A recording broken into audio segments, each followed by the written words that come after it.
Hello everyone, hope you are doing all right. चलो सीधे काम की बात पर आते हैं। इस पर्टिकुलर वीडियो में हम देखेंगे जो कि अभी आपका रिसेंटली सी डी एस 2025 हुआ, उसमें जोग्राफ़ी का एनालिसिस करेंगे इस वीडियो में हम। और इस वीडियो का पर्पज़ ये रहेगा कि जो भी क्वेश्चंस जोग्राफ़ी के आए हुए थे उनका सोर्स क्या था, क्या वो एनसीईआरटी से डुएबल थे या फिर जीसी लियोंग एक बुक आती है आपकी, क्या वो उससे सॉल्व हो सकते थे या फिर कोई अदर सोर्सेज हैं उससे सॉल्व हो सकते थे। दूसरा हम देखेंगे कि कितने ऐसे क्वेश्चन थे जिनका रेफरेंस पीवाईक्यूज है, आइदर डायरेक्टली या फिर इनडायरेक्टली। इनडायरेक्टली कहने से मतलब ये है कि बहुत सारे ऐसे टॉपिक्स होते हैं जिनको ब्रॉडर थीम में या ब्रॉडर टॉपिक में बांटा जा सकता है और उसी ब्रॉडर के सब टॉपिक्स के अंतर्गत डिफरेंट डिफरेंट क्वेश्चंस हमेशा यूपीएससी पूछती है और रिपीट भी करती है। अभी हम आगे स्लाइड्स में देखेंगे कि कैसे क्वेश्चंस यूपीएससी ने पहले पूछ रखा है और उसी क्वेश्चंस को थोड़ा सा ट्विस्ट करके या थोड़ा सा एक नया रूप दे के और अपकमिंग एग्ज़ाम्स में ये पूछे जा रहे हैं। और तीसरा एक हम इस वीडियो से डिकोड करेंगे कि अगर हमें कुछ एक्स्ट्रा इन्फॉर्मेशन मिल रही है पीवाईक्यू से या जो भी क्वेश्चंस अभी हम देखने वाले हैं तो उस एक्स्ट्रा इन्फॉर्मेशन को भी ग्रैस्प करने की कोशिश करेंगे। ठीक है, बिना टाइम वेस्ट किए चलो काम की बात पर आते हैं। चलो पहला क्वेश्चन देखते हैं। ये रहा पहला क्वेश्चन है, the Durand line is a border demarcation that separates which of the following countries. अच्छा, जो भी ज्योग्राफी की तैयारी कर रहे होते हैं, कभी भी इंडियन ज्योग्राफी पढ़ रहे होते हैं तो उनके लिए ये बहुत ही नॉर्मल और काइंड ऑफ नून क्वेश्चन मिला होगा ये, क्योंकि सबको पता है कि डूरंड लाइन अफ़गानिस्तान और पाकिस्तान की जो इंटरनेशनल बाउंड्री है उसको डूरंड लाइन कहते हैं। और इसी क्वेश्चंस को रेफरेंस लेके देखो, यूपीएससी सीएससी प्री 1996 काफ़ी पुराना पीवाईक्यू है लेकिन फिर भी रिलेवेंट है, तो इसको देखो एक बार। इसमें बताया गया कि जो ये डॉटेड लाइन है, ये जो आप डॉटेड लाइन देख रहे हो, ये जो डॉटेड लाइन है, ये डॉटेड लाइन किन दो कंट्रीज़, मतलब ये डॉटेड लाइन है क्या। तो आप सिंपल सा देख सकते हो कि इस डॉटेड लाइन के ऊपर में हमारा अफ़गानिस्तान है और नीचे में ये पंजाब प्रोविंस, बलूचिस्तान और ये राजपूताना, ये पाकिस्तान के प्रोविंसेस हैं। तो ये अफ़गानिस्तान और पाकिस्तान के बीच की बाउंड्री है और इसी को डूरंड लाइन कहते हैं। ठीक है, और अगर इंटरनेशनल बाउंड्रीज़ की बात करी जाए तो आपको बहुत अच्छे से पता होगा कि इंडिया और पाकिस्तान के बीच में जो हमारी इंटरनेशनल बाउंड्री है उसको रेड क्लिफ लाइन कहते हैं। ठीक है, और रेड क्लिफ लाइन में ये भी ध्यान देने वाली चीज़ है कि जब ये डिमार्केशन हुआ था तो पाकिस्तान और जो अभी प्रेजेंट का बांग्लादेश है वो भी उस टाइम एक पार्ट था। दूसरा, अगर जो पाकिस्तान के साथ हम एक शेयर करते हैं वो है हमारा एलओसी, सबको पता है, लाइन ऑफ कंट्रोल। अब लाइन ऑफ कंट्रोल पर्टिकुलरली जो हमारा पीओके रीजन है, जो पाकिस्तान ने इलीगली कैप्चर कर के रखा हुआ हमारे कश्मीर को, उसको हम कहते हैं एलओसी। सिमिलरली एलएसी है, line of actual control. Actual control ये वाला पार्ट हमारा चाइना के साथ शेयर होता है, और पर्टिकुलरली देखा जाए तो जो अक्साई चीन वाला पार्ट है लद्दाख वाले रीजन में, उसके साथ ये सेपरेट होता है। और एक इम्पॉर्टेंट लाइन है मैकमोहन लाइन। मैकमोहन लाइन भी हम चाइना के साथ शेयर करते हैं, लेकिन जो हमारा नॉर्थ ईस्ट रीजन है, स्पेशली अरुणाचल वाला रीजन, उसके साथ, तो उस इंटरनेशनल वाली जो लाइन है उसको मैकमोहन लाइन कहते हैं। तो ये कुछ इंपॉर्टेंट लाइन है जो हमारे इंडिया से रिलेटेड है।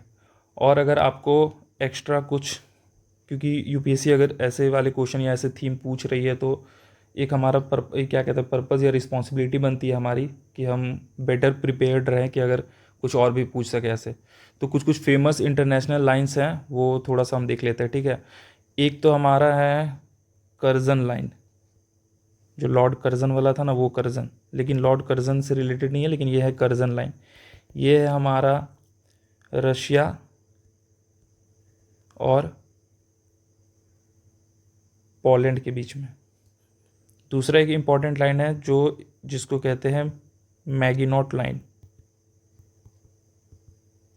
ये है हमारा फ्रांस और जर्मनी के बीच में।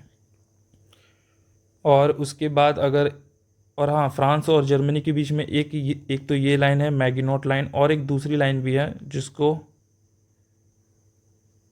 सिगफ्रीड लाइन, सिगफ्रीड या सिगफ्रीड जैसे भी आप प्रोनाउंस करो, तो ये भी इसी के लिए, ठीक है। और भी अगर कुछ कुछ अगर आप ऑनलाइन गूगल या सर्च वर्च करते हो तो अगर आपको कुछ ऐसा मिलता है तो आप प्लीज़ उसको नोट डाउन कर लेना। हाँ, एक आप वो देख सकते हो जो हमारा इज़राइल वाला रीजन है, वहाँ पे बहुत डिफरेंट डिफरेंट कलर कोडेड वाले बाउंड्री लाइंस हैं, तो आप उसको प्लीज़ थोड़ा नोट डाउन कर लेना। इंपॉर्टेंट अगर मैं एक बताऊँ जो मुझे याद आ रहा है, एक है ब्लू लाइन जो शायद इज़राइल और लेबनन के बीच में है, ठीक है। और एक शायद रेड रेड लाइन तो नहीं है, और एक ग्रीन लाइन है, ग्रीन लाइन। ग्रीन लाइन में क्या है कि एक तरफ इज़राइल है, ठीक है, और इज़राइल की जो बाउंड्री इसकी जो नेबरिंग कंट्रीज़ हैं जैसे कि सीरिया हो गई, इजिप्ट, जॉर्डन और लेबनन, इसके चारों तरफ जो भी बाउंड्री शेयर करते हैं वो है ग्रीन लाइन, ठीक है। इस टॉपिक के लिए इतना मुझे लग रहा है इनफ है। ये सब आप इम्पोर्टेंट याद रखो, और स्पेशली जो इंडिया के पर्सपेक्टिव से बताया गया उसको तो बिल्कुल ही याद रखना। चलो ठीक है, दूसरा क्वेश्चन देखते हैं। दूसरा क्वेश्चन देखो, ये मैपिंग का क्वेश्चन था, ठीक है। ये थोड़ा मतलब काइंड ऑफ मैं बोलूँगा मॉडरेट टू टफ ही है, अगर किसी को नहीं पता है तो वो ईजिली नहीं करके आ सकता था, लेकिन फिर भी देखते हैं ना। Amsterdam Saint Paul plateau is located in which one of the following oceanic region. तो आप यहाँ पे एक जो मैंने एक मैप लगाया है, इस मैप में आप बहुत ईजिली देख सकते हो कि जो ये एम्स्टर्डम सेंट पॉल आइलैंड है ये यहाँ पे सिचुएटेड है, और ये हमारे इंडियन ओशन का रीजन है, ठीक है। तो इसमें से ऑप्शन में ईजिली ये सदर्न इंडियन ओशन का रीजन है, तो ये इसका ये सही हो जाएगा। और एक चीज़ इस पे ध्यान देने वाली ये बात है कि एक तरह से हो सकता है नेक्स्ट अगर फिर से कभी एम्स्टर्डम सेंट पॉल प्लेटू के बारे में पूछा गया तो आप ये बात याद रखना कि ये देखो ऑस्ट्रेलिया से, ये हमारे मेडागास्कर से, और ये यहाँ अंटार्कटिका से, ये तीनों से काइंड ऑफ इक्वी डिस्टेंट पड़ता है, ठीक है। तो ये याद रखना है। और हाँ, ये यहाँ पे आपको अभी और PYQs का हम रेफरेंस देखेंगे तो हमें पता चलेगा कि ये जो रीज़न है ना, स्पेशली ये रीज़न क्या है, वॉल्केनिक ओरिजिन है इनका, ठीक है। तो ये भी एक इम्पॉर्टेंट चीज़ आपको याद रखना है कि यहाँ पे जितने भी ये आइलैंड वगैरह हैं ज़्यादातर इनका ओरिजिन वॉल्केनिक है। फॉर एग्जाम्पल देखो, एक क्वेश्चन आया हुआ है कि which one of the following is of volcanic origin. CDS 2016 का क्वेश्चन है ये। Reunion island, Andaman and Nicobar island, Lakshadweep islands and Maldives. तो यहाँ पे जो एक बिल्कुल ही इसका सही आंसर है वो है आपका रियूनियन आइलैंड। ये याद रखना है आपको कि ये जो रियूनियन आइलैंड है यहीं पे थोड़ी दूर में ये रहा रियूनियन आइलैंड, ये वॉल्केनिक ओरिजिन का है। दूसरा, इसी रीजन पे ही मतलब जो जिस रीजन पर भाई हमारा फोकस है, इसी रीजन पे देखिए एक CSE प्री 2002 का क्वेश्चन है कि यहाँ पे ये 1 2 3 4 जो रीजन मार्क किए हुए हैं ये हमें बताना है कि ये जो ABCD ये कौन कौन रीजन में कौन कौन जगह लोकेटेड है।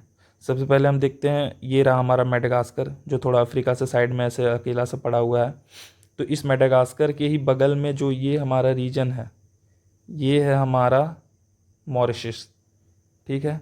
ये हमारा है मॉरिशस। मॉरिशस से थोड़ा सा अगर हम ऊपर जाएं तो मेडागास्कर के थोड़े से ही ऊपर में है हमारा सेचेलिस, ठीक है। तो ये हो गया हमारा सेचेलिस। और ये जो 1 नंबर है, 1 नंबर आपको बहुत ही अच्छे से यहाँ दिख रहा होगा कि ये जो पूरा रीजन है इसके बीच में जो ये पार्ट ये है चागोस आर्किप्लेगो या चागोस आइलैंड भी बोलते हैं उसको, ठीक है। तो ये हमारा 1 हो गया चागोस।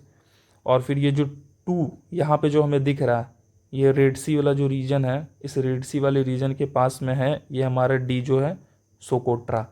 ये येमेन का पार्ट है ना, येमेन कंट्री का ही पार्ट है, ये आइलैंड है, और ये जो 2 नंबर है ये सोकोट्रा है। और एक दूसरा क्वेश्चन ये देखो, which one of the following pair of island and sea ocean is not correctly matched. ये आपके CABF का क्वेश्चन है। ठीक है, अगर मेडिटेरेनियन सी को किसी ने भी अगर अच्छे से ध्यान व्यान रखा होगा तो मेडिटेरेनियन सी के ही बीच में थोड़ा सा नॉर्थ की साइड में ना एक आइलैंड है, और वो कंट्री है एक्चुअली, तो वो साइप्रस, तो ये तो सही है। दूसरा फाकलैंड, अगर आपने ओशन करंट वाला टॉपिक अच्छे से पढ़ रखा है तो आपको पता होगा कि जो फाकलैंड है एक आइलैंड है साउथ अमेरिका के जस्ट ईस्टर्न साइड में है, तो वहाँ पे कोल्ड करंट बहती है ना। मैं थोड़ा कंफ्यूज हो रहा था, लेकिन हाँ वो कोल्ड करंट बहती है और वो अटलांटिक ओशन में, तो ये भी सही है। तीसरा आप देखो यहाँ पे क्या लिखा हुआ है, चागोस, ये काफ़ी न्यूज़ यूज़ में भी रहता है ना, चागोस आर्किपेलागो वगैरह, तो यही पे कैच है, ये चागोस आर्किपेलागो आपका पैसिफिक ओशन में नहीं है, ये चागोस आर्किपेलागो आपका इंडियन ओशन में ही है। ठीक है, तो यही वाला हमारा राइट हो जाएगा, पूछा है नॉट करेक्टली मैच। और ये जो अभी आइलस कोकोस, ये कोको आइलैंड की बात हो रही है, कोको आइलैंड भी हमारा ये जावा सुमात्रा उसी के बगल में, हाँ ये रहा कोको बेसिन, ये इंडोनेशिया के आसपास वाले पार्ट में है, तो ये भी सही मैच्ड है। ठीक है, चलो डन करते हैं, अब नेक्स्ट क्वेश्चन देखते हैं। अगला क्वेश्चन है, अच्छा हाँ ये क्वेश्चन यार काफ़ी इंटरेस्टिंग, और मतलब मैं थोड़ा इसको हार्ड ही बोलूँगा, लेकिन फिर भी अगर UPSC ने पूछा है तो थोड़ा इस पर एनालिसिस करना तो बनता है। Which one of the following pairs of city and lake is not correctly matched. सबसे पहले तो ये देखो यार, नॉट करेक्टली मैच ये देखना है, क्योंकि बहुत सारे एस्पायरेंट यही होते हैं कि नॉट या इसी को इग्नोर करके उनको एक दिख गया कि यही सही है और फिर उसी को टिक करके आ जाओगे आप।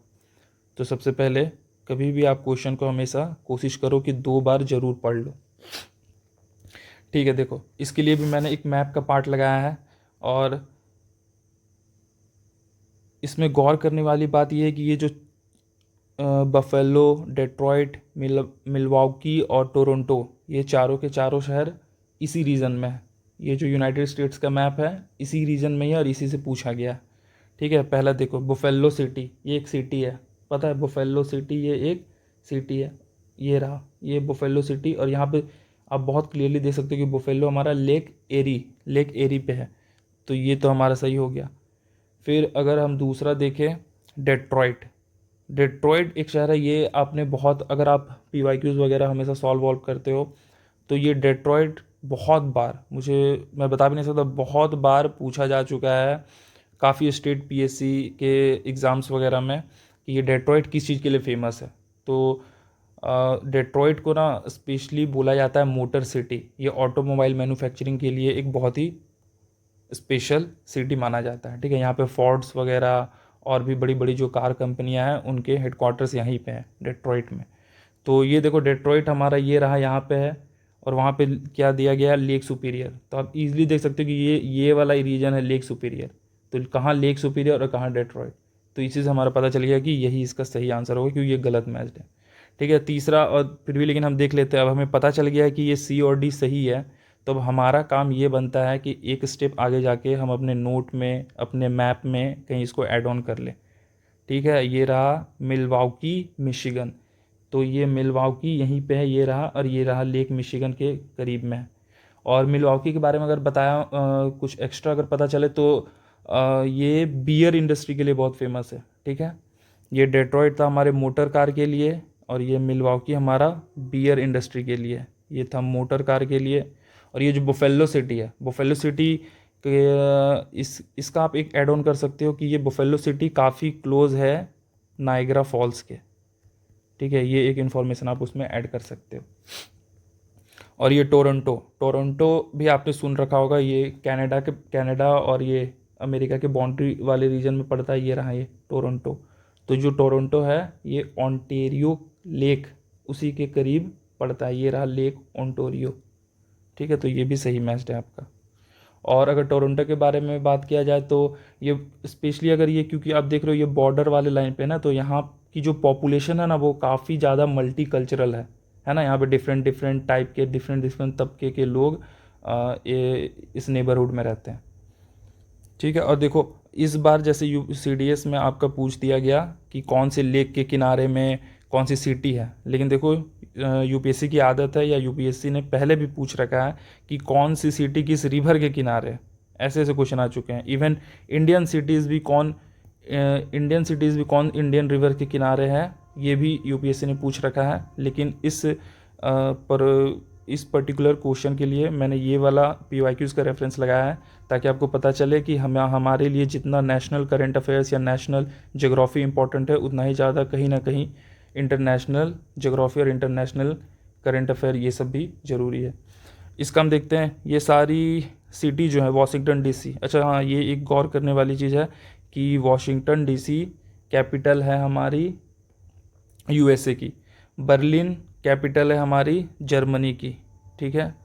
उसके बाद पेरिस हमारी कैपिटल है फ्रांस की, और उसके बाद ये मैड्रिड हमारी कैपिटल है स्पेन की, ठीक है। अब आराम से इसमें अगर किसी को जॉर्ज वाशिंगटन जो अमेरिका के फॉर्मर प्रेसिडेंट रह चुके हैं, अगर उनके बारे में पता हो तो उनसे जुड़ा हुआ एक, कभी आप गूगल करना, उनसे जुड़ा हुआ एक काफ़ी एक इम्पॉर्टेंट पॉपुलर है कि उन्होंने अपना घर वर रिवर पोटोमैक के ही किनारे अपना रेसिडेंस बनाया था, और उसी रिवर के नाम की वजह से ही उस सिटी का भी नाम फेमस हुआ है वाशिंगटन DC।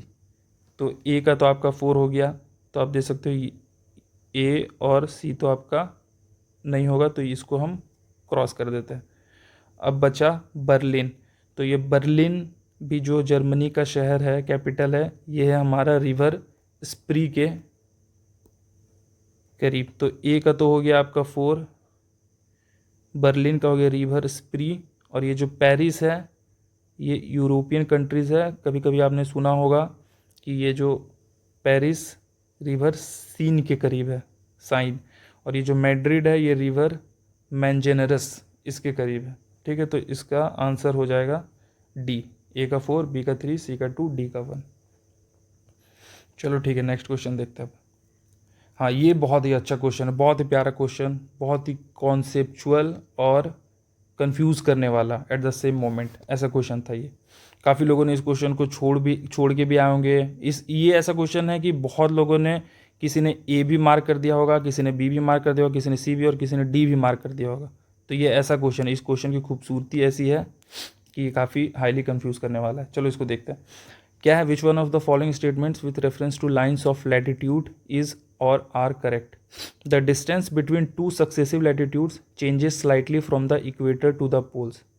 बिल्कुल, देखो एकदम इसका रेफरेंस, इस क्वेश्चन को NCERT ने, जो NCERT 11th की प्रैक्टिकल ज्योग्राफी की बुक आती है, वहाँ से उठाया। प्रैक्टिकल ज्योग्राफी के बुक में लैटिट्यूड, लॉन्गिट्यूड, टाइम जोन्स वगैरह के बारे में मेंशन्ड है, तो डिफरेंट टाइप्स ऑफ मैप्स के बारे में मेंशन्ड है, तो वहीं से इस क्वेश्चन को उठाया गया है कि distance between two successive latitudes changes slightly from the equator to the poles. ये देखो, a degree of latitude changes slightly in length from the equator to the poles, while at the equator it is 110.6 kilometre, at the poles it is 111.7 kilometre, ठीक है। तो equator पे देखो हमारा जो दो लैटिट्यूड के बीच में डिस्टेंस है वो करीब 110 किलोमीटर या 110 किलोमीटर के करीब रहता है, लेकिन वही पोल्स में लगभग 1 किलोमीटर बढ़ जा रहा है। तो स्लाइटली बढ़ रहा है, क्योंकि हम अगर इक्वेटर से पोल जा रहे हैं तो इक्वेटर से पोल जाने में थोड़ा बढ़ के 1 किलोमीटर बढ़ रहा है। तो ये हमारा पहला स्टेटमेंट बिल्कुल राइट है। दूसरा स्टेटमेंट देखो, if parallels of latitude are drawn at an interval of 1 degree, the total number of parallels thus drawn including the equator will be 179। इसी में बच्चे कंफ्यूज हुए होंगे, लेकिन यहाँ पे क्लियरली बिल्कुल अच्छे से मेंशन है कि लाइंस ये रहा, if parallels of latitude are drawn at an interval of 1 degree there will be 89 parallels in northern hemisphere and 89 parallels in southern hemisphere. 89 आपके हो गए नॉर्थर्न हेमिस्फेयर में, 89 हो गए सदर्न हेमिस्फेयर में, और एक हमारा रहा इक्वेटर, तो इसको आप काउंट करोगे तो आएगा 179। तो ये भी बिल्कुल सही है। तो और हाँ, अगर किसी को कन्फ्यूज़न हो रहा होगा उस पर भी बात कर लेते हैं। बहुत लोग सोच रहे होंगे कि अगर हम 0 डिग्री से जा रहे हैं नॉर्थ की तरफ, तो 1 डिग्री 2 डिग्री 1 डिग्री का डिफरेंस लेके तो हम 89 जा रहे हैं, फिर एक 90 डिग्री नॉर्थ पोल भी तो जा रहे हैं। सिमिलरली 0 डिग्री से जब साउथ पोल की तरफ जा रहे हैं तो 89 के बाद ये हमारा जो 90 आ रहा है वो साउथ पोल भी तो आ रहा है। तो बस मैं बता दूं कि इसको आपको ऐसे विजुलाइज करना है कि जब हम एक एक डिग्री का पैरेलल्स, ये एक तरह से ये पैरेलल सर्कल समझो आप, जब हम ड्रॉ कर रहे हैं ग्लोब पे, तो 89 जाने के बाद ये जो 90 डिग्री आ रहा है, सपोज करो आपके पास कोई एक स्फेरिकल बॉल है, अगर स्फेरिकल बॉल को आपने हाफ हाफ आधा कट कर दिया, ठीक है, और अगर हाफ बॉल लेके आप ऐसे घूम रहे हो, ठीक है, तो अगर आप धीरे धीरे एक एक पॉइंट जा रहे हो, एक एक पॉइंट जा रहे हो, एक एक पॉइंट जा रहे हो, तो जो लास्ट पॉइंट है ना वो उसी पॉइंट, सॉरी एक मिनट, हाँ, ये जो लास्ट पॉइंट है, इसी लास्ट पॉइंट, वो पॉइंट है वो ना, वो एक तरह से सर्कल या पैरेलल नहीं बना रहा है। तो इसीलिए ये जो 90 डिग्री होता है, इसी 90 डिग्री को हम कहते हैं कि ये एक नॉर्थ पोल का पॉइंट है, ना कि ये पैरेलल्स के अंदर काउंट होगा। Similarly in the south pole जो 90 डिग्री साउथ पोल होगा वो भी एक पॉइंट है, ना कि एक पैरेलल। और इसके रेफरेंस के लिए देखो, हाल ही में मतलब 2 साल पहले बीपीएससी 2023 में ये क्वेश्चन पूछा जा चुका है कि how many latitudes are there on the globe drawn at 1 degree interval. तो इसका भी आंसर क्या होगा? 179। और एक क्वेश्चन देखो, ये CDS का है, the distance between two consecutive longitudes 91 degree east and 92 degree east at the poles is. तो देखो इसमें तो यहाँ लैटिट्यूड्स की बात हो रही थी, लेकिन इस पर्टिकुलर क्वेश्चन में लॉन्गिट्यूड्स की बात हो रही है। तो लॉन्गिट्यूड्स तो आपको पता होगा कि जो नॉर्थ से साउथ पोल के बीच में जो ये लाइंस, इमेजिनरी लाइंस ड्रॉ की गई है, उसको लॉन्गिट्यूड्स बोलते हैं।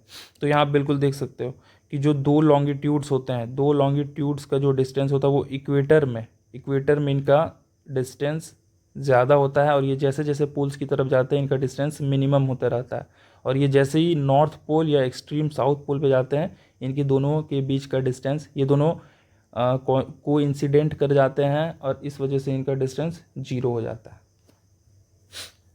चलो आगे बढ़ते हैं। अच्छा हाँ, इसी से रिलेटेड देखो और काफ़ी बेसिक और काफ़ी इजी टाइप के क्वेश्चन, लेकिन फिर भी देख लेते हैं। In order to find out the absolute location of a place on the map which of the following will be required. बहुत ही सिंपल है यार। अब कोई, आप कहीं भी हो, अभी आप अपने घर पे ही हो या कहीं भी बैठ के अगर ये वीडियो देख रहे हो आप, कोई भी अगर आपको आपका लोकेशन पूछे, मतलब ये लोकेशन नहीं कि आप कहाँ पे हो, आपका घर, मकान नंबर, स्ट्रीट नंबर क्या है, लेकिन अगर आपका जियोग्राफिकल पर्सपेक्टिव से आपका लोकेशन पूछे, तो यार हमें सिर्फ लैटिट्यूड की ज़रूरत नहीं, लैटिट्यूड और लॉन्गिट्यूड दोनों की ज़रूरत पड़ेगी कि आप कितने डिग्री नॉर्दर्न हेमिसफेयर में हो, और फिर ईस्टर्न हेमिसफेयर में हो या वेस्टर्न हेमिसफेयर में। तो इसलिए हमें इसमें both latitude and longitude of the place, तो ये हमारा सही हो जाएगा। फिर अगला देखो, ये भी हाल ही का NDA 1 2023 का क्वेश्चन है कि distance between the longitudes becomes 0 on north pole and south pole. तो ये तो अभी हमने पहले ही देखा था, एक इसी के क्वेश्चन में ये रहा यहाँ कि distance between to consecutive longitude जब पोल्स में जाते हैं तो वो 0 हो जाता है।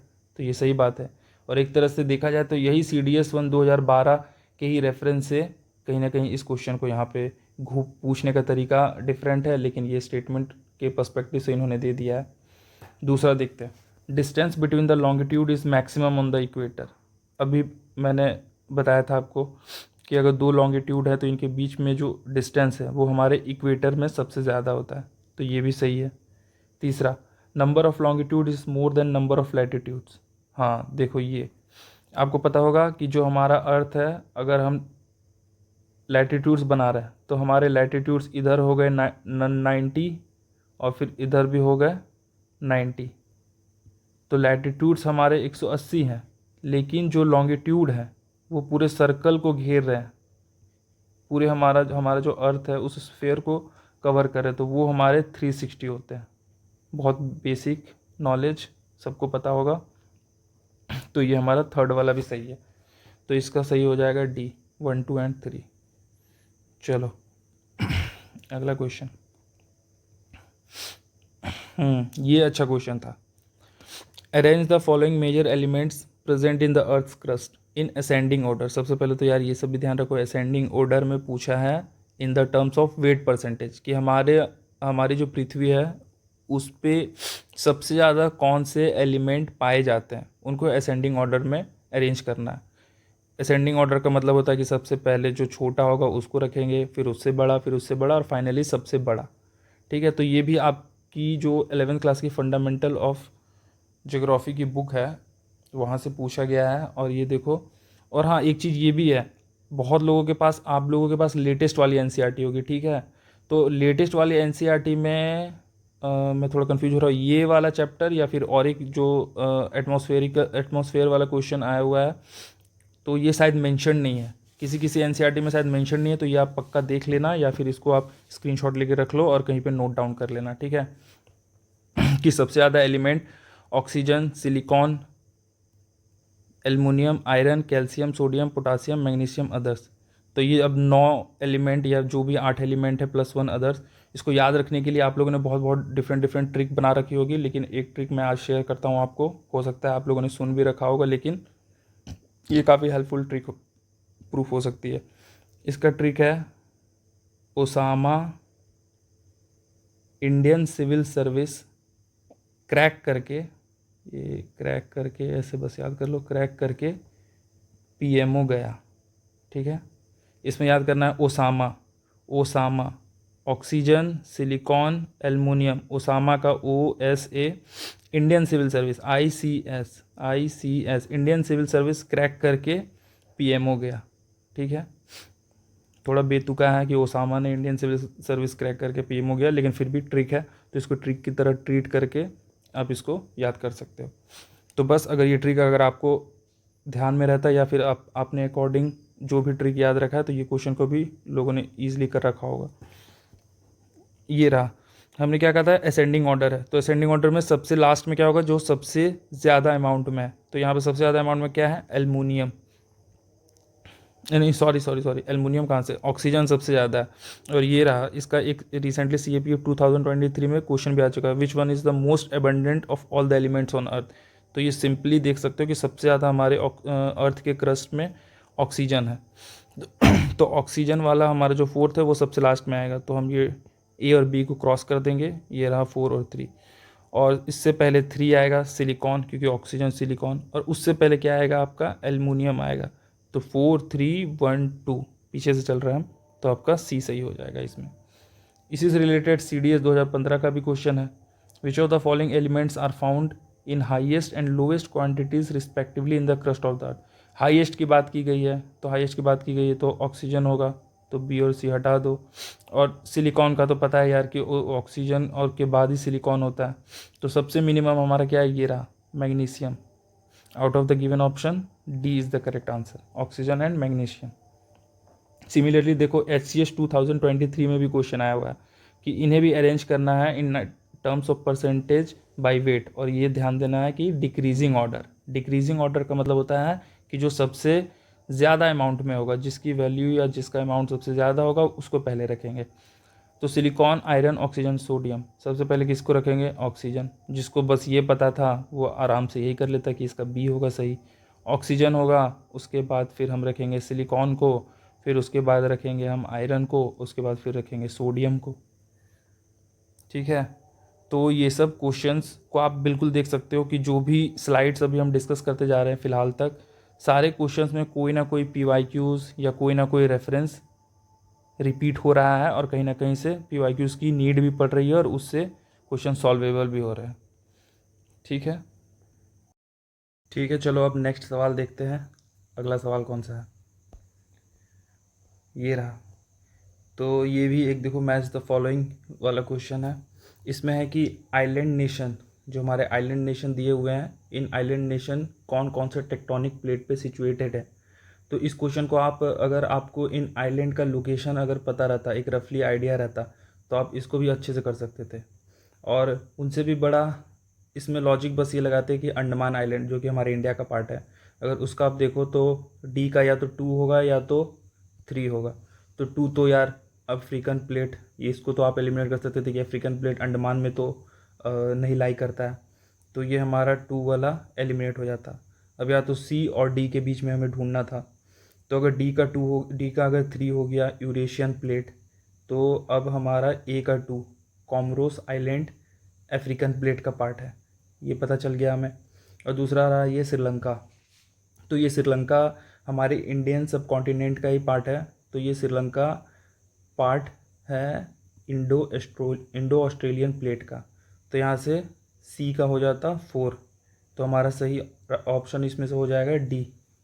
और इसके सोर्स के लिए आप ये जो एनसीईआरटी का चैप्टर है distribution of oceans and continents, उसमें आप इजीली देख सकते हो कि ये जो हमारा यूरेशियन प्लेट है, ये यूरेशियन प्लेट, ये जो बाउंड्री है उसी के बीच में ये अंडमान वाला पार्ट हमारा लाई करता है, तो ये भी यूरेशियन प्लेट का पार्ट है। और ये जो हमारा श्रीलंका है ये इंडो ऑस्ट्रेलियन प्लेट का पार्ट है, ठीक है। और अगर पीवाईक्यूज़ की रेफरेंस को देखा जाए तो ये आप इजीली देख सकते हो कि CDS 1 2012 में पहले पूछ रखा है कि which one among the following is the type of the Comoros islands which lie in the Indian Ocean between northern Madagascar and African coast. Clearly यहाँ लिखा हुआ है कि अफ्रीकन कोस्ट या अफ्रीकन प्लेट का ये पार्ट है। यहाँ पे आप देख सकते हो ये कॉमोरोस आइलैंड जो है ये अफ्रीका और मेडागास्कर के बीच में लाई करता है, ठीक है। इसी से रिलेटेड अगर प्लेट बाउंड्रीज का देखा जाए तो एक पीवाईक्यूज ये भी है कि which one of the following is not a major tectonic plate. तो इसका हमें अच्छे से पता है कि हमारे जो हमारा जो अर्थ है वो डिफरेंट 7 मेजर प्लेट से बना हुआ है और कुछ माइनर प्लेट्स हैं। तो इसमें से जो ये सऊदी अरबियन प्लेट है ये हमारा माइनर प्लेट है। और एनसीईआरटी में 3-4 और भी माइनर प्लेट्स गिवन है, आप उनको भी गो थ्रू करके रखो, उनसे भी क्वेश्चंस आ चुके हैं यूपीएससी के वेरियस एग्जाम्स में, ठीक है। चलो अब नेक्स्ट क्वेश्चन को देखते हैं। ये रहा अर्थक्वेक वाला अर्थक्वेक वाला टॉपिक। ये वन ऑफ द यूपीएससी का फेवरेट टॉपिक है, हमेशा इससे रिलेटेड या इसके आसपास या करीब के क्वेश्चन पूछे ही जाते हैं। इस बार इन्होंने क्या पूछा है कि which of the following statement with reference to Richter scale is और आर करेक्ट। रिचर स्केल, तो हमारे 2 टाइप के स्केल होते हैं जो अर्थक्वेक को मेज़र करते हैं, एक रिचर और एक मरकाली स्केल। तो जो रिचर स्केल है यहाँ बहुत ही क्लियरली मेंशन है एनसीईआरटी की लाइन से कि द मैग्नीट्यूड स्केल, जो हमारा रिचर स्केल है वो मैग्नीट्यूड स्केल है। लेकिन यहाँ पे क्या लिखा हुआ है हमारे पहले स्टेटमेंट में कि it is the intensity scale, तो ये यहीं से गलत हो गया कि ये इंटेंसिटी स्केल नहीं है। इंटेंसिटी स्केल कौन सा हमारा मरकाली स्केल, तो ये तो गलत हो गया। तो हमारा ए भी नहीं हो सकता और डी भी नहीं हो सकता, सॉरी सी भी नहीं हो सकता। अब हम अगला स्टेटमेंट पढ़ते हैं। Richter indicates the amount of energy release during the earthquake. ये भी यहाँ पे बिल्कुल अच्छे से लिखा हुआ है कि the magnitude relates to the energy release during the earthquake, तो ये भी स्टेटमेंट हमारा सही हो गया। तो इसका आंसर आएगा 2 ओनली। और अगर पीवाईक्यूज़ को देखा जाए तो यूपीएससी सीएससी 2001 में ये पूछा जा चुका है कि intensity of earthquake is measured on मरकाली scale, तो ये हमने अभी बिल्कुल देखा कि ये सही बात है। दूसरा स्टेटमेंट है earthquakes magnitude is the measurement of energy release, ये भी सही बात है। जो मैग्नीट्यूड, क्योंकि यही पे पूछा गया, यही इस बार का स्टेटमेंट भी इसी को सिग्निफाई करता है कि Richter indicates the amount of energy release during earthquake, तो ये वाला स्टेटमेंट भी आपका सही हो गया। तीसरा देखो, magnitude of earthquake depends directly upon amplitude of an earthquake waves, ये भी बिल्कुल सही बात है। जितना भी मैग्नीट्यूड का अर्थक्वेक होगा वो डायरेक्टली प्रोपोर्शनल होगा एम्पलीट्यूड का। एम्पलीट्यूड क्या होता है कि कोई भी अगर वेव है तो उसका जो मीन पोजीशन होता है, उस मीन पोजीशन से जो उसका हाईएस्ट डिस्प्लेसमेंट या हाईएस्ट जो लेंथ होता है मीन पोजीशन से, उसको हम एम्पलीट्यूड कहते हैं। तो ये भी बिल्कुल सही बात है। और चौथा ऑप्शन देखो, चौथा statement, every integer on Richter scale shows 100 times increase in energy released. ये आपके एनसीईआरटी में गिवन नहीं है, लेकिन ये इन्फॉर्मेशन आपको पीवाईक्यूज़ के बेसिस पे ही नोट डाउन करने को मिलेगा कि ये गलत स्टेटमेंट है। सही में इसका क्या स्टेटमेंट है कि जो भी अगर रिचर स्केल में मान के चलो हमारा कोई अर्थक्वेक 5 मैग्नीट्यूड का स्केल पे आया हुआ है, तो अगर वो 5 से 6 इंक्रीज़ हो रहा है 1 यूनिट, तो उसकी जो एनर्जी, उसके कॉम्परेटिवली में जो एनर्जी रिलीज़ होती है वो 32 टाइम्स होती है। ऐसा इसलिए होता है क्योंकि रिचर एक लॉगरिथमिक स्केल है, ये भी आप याद रखना। तो यहाँ पे जो ये 100 है ये गलत है, इसके जगह पे अगर 32 रहता एनर्जी रिलीज्ड तो ये सही होता। तो इसका सही हो जाएगा 1, 2 एंड 3। सिंपल देख सकते हो 2001 में पूछा गया, फिर 2006 में भी इसी स्टेटमेंट को लेकर पूछा गया कि each integer reading of the Richter scale has an energy 100 times than the previous integer reading. तो ये फिर से इन्होंने पीछे पूछा वही स्टेटमेंट को, लेकिन ये स्टेटमेंट गलत है। पहला statement, the Richter scale is a logarithmic scale and so an increase of magnitude unit represents a factor of 10 in amplitude. हाँ, ये भी आप एक एड ऑन कर सकते हो कि 32 टाइम्स जो ये था, ये आपका एनर्जी रिलीज्ड को दर्शाता है और 10 टाइम्स आपके मैग्नीट्यूड के इंक्रीमेंट को दर्शाता है। तो इसका भी ओनली वन ऑप्शन सही हो जाएगा। एक NDA 1 2019 में क्वेश्चन पूछा गया है कि रिचर स्केल के बारे में ये स्टेटमेंट देखिए। It was devised in 1935 by Charles F Richter. तो ये भी बिल्कुल सही स्टेटमेंट है, इन्हीं के नाम पे ये स्केल का नाम रिचर स्केल हुआ है। दूसरा, it describes the quantity of energy release by a single earthquake. ये भी बिल्कुल सही है, कितनी क्वांटिटी ऑफ एनर्जी रिलीज हुए है वो रिचर स्केल दिखाता है। और हमारा मरकाली स्केल क्या दिखाता है कि जो भी विजिबल डैमेज कॉज हुई है अर्थक्वेक के होने से, तो वो उसको हम इंटेंसिटी स्केल को मरकाली स्केल से मेज़र करते हैं। दूसरा एक स्टेटमेंट है ये, Richter scale has no upper limit. ये एक अच्छा स्टेटमेंट है जिसमें लोगों को ऐसा उन्होंने डिकोड कर रखा होगा कि यहाँ पे लिखा हुआ है कि Richter scale express in number 0 to 10। तो सबको लगता है कि 0 से 10 इसका अपर लिमिट और लोअर लिमिट रिचर स्केल का यूनिट होता है, लेकिन ये प्रैक्टिकली ऐसा नहीं है। और थ्योरेटिकली अगर हम देखें तो कोई भी earthquake it can go beyond 10+ scale, ठीक है। भले प्रैक्टिकली आज तक ऐसा कभी देखा नहीं गया है, मैक्सिमम अर्थक्वेक जो मैग्नीट्यूड आया वो आई गेस 9.5 स्केल का आया हुआ है, लेकिन 10+ आया नहीं है। लेकिन थ्योरेटिकली अगर देखा जाए तो रिचर स्केल 10+ स्केल को भी क्रॉस कर सकती है। तो इसलिए ये स्टेटमेंट भी सही है कि इसका कोई अपर लिमिट नहीं है। तो इसमें 1, 2 और 3 तीनों स्टेटमेंट सही हो जाएंगे। चलो अब आगे क्वेश्चन पे पढ़ते हैं। अगला क्वेश्चन आपका लैंडफॉर्म्स एंड द रिवॉल्यूशन वाला जो चैप्टर है उसी से रिलेटेड है। देखते हैं, which of the following statements with reference to glacial troughs is और आर करेक्ट। ग्लेशियल ट्रफ्स, जिसको कि ग्लेशियल वैलीज भी कहा जाता है, ये एक टाइप का लैंडफॉर्म होता है। अगर आप बहुत सिंपल वे में समझो तो जैसे कि हमारी रिवर वैलीज होती है, वो रिवर वैलीज क्या होती है कि जब रिवर अपने ओरिजिन से निकलती है तो वो अपने रास्ते में यूथ स्टेज में पहाड़ों को काटते चीरते हुए निकलती है,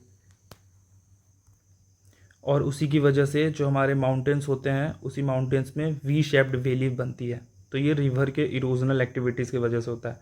सिमिलरली जो हायर एल्टीट्यूड में माउंटेन्स होते हैं, ग्लेशियर से ढके हुए माउंटेन, तो वहाँ पे वो जो ग्लेशियर्स के बड़े बड़े पत्थर, जो आइस शीट्स होती हैं, जब वो धीरे धीरे मूवमेंट करते हैं तो वो अपने साथ साथ पहाड़ों के जो फ्लैट फ्लोर्स होते हैं, उन फ्लैट नहीं होते हैं लेकिन जो फ्लोर्स होते हैं उसके स्ट्रक्चर, उसके रॉक्स या फिर डेब्रिस को साथ में लेके बहते हैं, ठीक है। तो उसके वजह से क्या होता है कि हमारा जो फ्लोर है वो फ्लैट हो जाता है।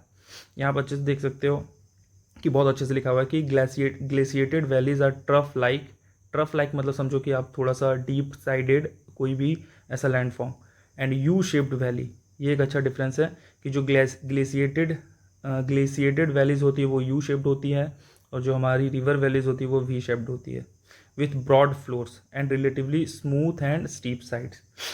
तो इस स्टेटमेंट को देखो आप, alpine glaciers strip valleys of their soils को भी वो लेके चलती है। रेगोलिथ, जो भी छोटे मोटे स्ट्रक्चर होते हैं सॉइल के बने हुए, and sediment to form glacial troughs.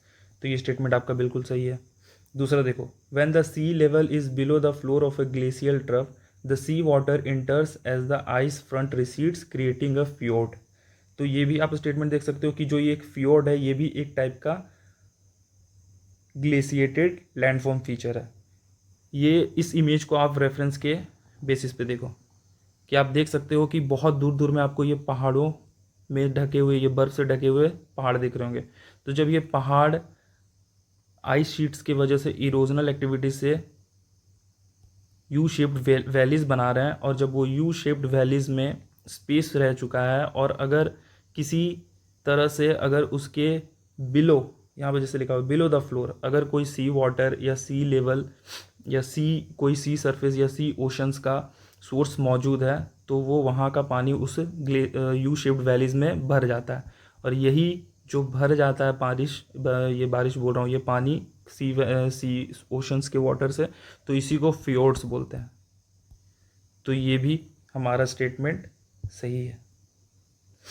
एक ग्लेशियल ट्रफ से रिलेटेड एक आप एक पीवाईक्यू दे सकते हो CDS 2018 का, कि पोर्शन ऑफ ग्लेशियल ट्रफ्स में एग्जिबिट रिमार्केबली फ्लैट फ्लोर्स।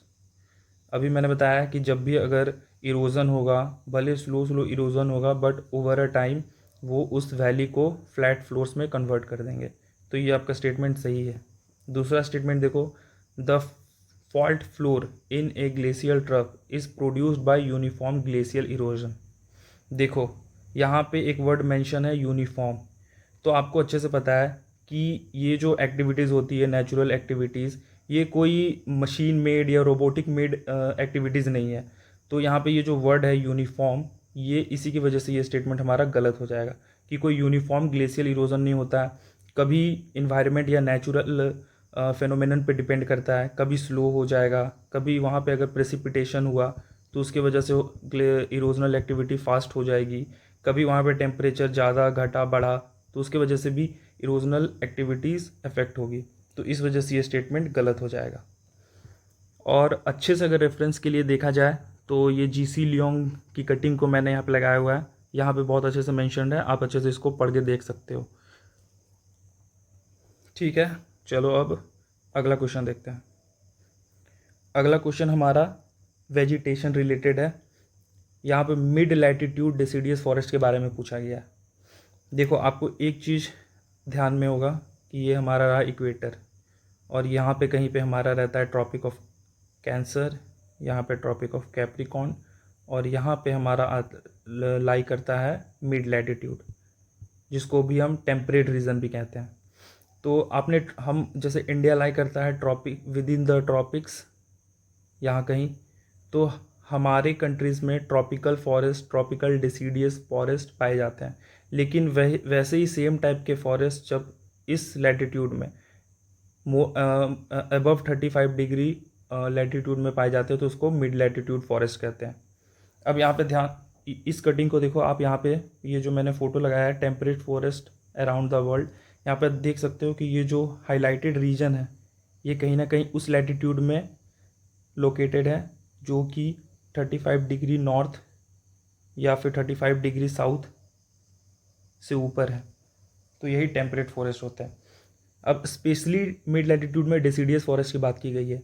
तो देखो mid latitude deciduous forest consist largely of trees that drop there leaves during the summer season. ये स्टेटमेंट आई नो बहुत लोगों ने ये सोच के कि जो डिसीडियस फॉरेस्ट होता है, जिसको हिंदी में बोला भी जाता है पर्णपाती वन या पतझड़ वन, है ना, जिसके पत्ते झड़ जाते हैं किसी सीज़न में, तो इसको लोगों ने सही कर दिया होगा। लेकिन ये स्टेटमेंट गलत है। और क्यों गलत है वही चीज़ आपको ध्यान देना कि ट्रॉपिकल फॉरेस्ट जो ट्रॉपिकल रीजन है, ट्रॉपिकल रीजन में क्या होता है कि जो पेड़ होते हैं वो अपने लीव्स को ड्राई सीजन में, समर सीजन में शेड करते हैं। लेकिन जो मिड लैटिट्यूड वाले होते हैं वो अपने पत्तों को कोल्ड या विंटर सीजन में शेड करते हैं। तो ये डिफरेंस आपको बिल्कुल और हमेशा याद रखना। तो ये स्टेटमेंट इस वजह से गलत हो जाएगा। दूसरा स्टेटमेंट है mid latitude deciduous forest are native to eastern North America and western Europe. तो आप देख सकते हो कि ये जो मिड लैटिट्यूड डिसीडियस फॉरेस्ट है नॉर्थ अमेरिकन साइड में, नॉर्थ अमेरिकन कॉन्टिनेंट में ईस्टर्न साइड पे लोकेटेड है। और यही अगर हम यूरोप को देखें तो यूरोप के वेस्टर्न साइड में ये आपका फ्रांस और ये रशिया के रशिया के पार्ट को ये इनसर्कल कर रहा है, वहाँ पे लोकेटेड है। तो ये भी स्टेटमेंट आपका सही है।